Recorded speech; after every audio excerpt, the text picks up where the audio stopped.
Hi guys, welcome to Sindhu vlogs. మీకు అస్తమాను బిర్యానీ తిని బోర్ కొడితే, అంటే బిర్యానీ బోర్ కొట్టదనుకోండి ఎన్నిసార్లు తిన్నా, కానీ బిర్యానీ కాకుండా కొత్తగా వేరేగా ఏమన్నా తినాలనిపిస్తే ఒక్కసారి ఇలా కొబ్బరన్నం ట్రై చేయండి. టేస్ట్ చాలా బాగుంటుంది. నేనైతే చిన్నవి 2 కొబ్బరికాయలు తీసుకుని చిన్న చిన్న పీసెస్గా కట్ చేసుకుని మిక్సీ జార్లో వేసుకుని మిల్క్ని ఎక్స్ట్రాక్ట్ చేసుకున్నాను కొబ్బరి పీసెస్ నుంచి.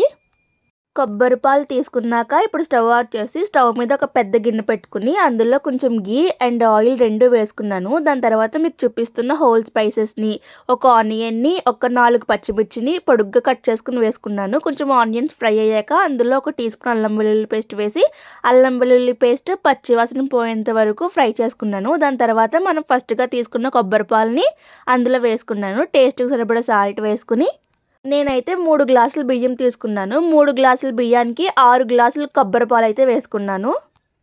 పాలలోకి రైస్ వేసుకుని కాసేపు రైస్ ఉడికేంత వరకు ఉంచుకుని స్టవ్ ఆఫ్ చేసుకుంటే మన కొబ్బరన్నం రెడీ అయిపోద్ది. Please subscribe.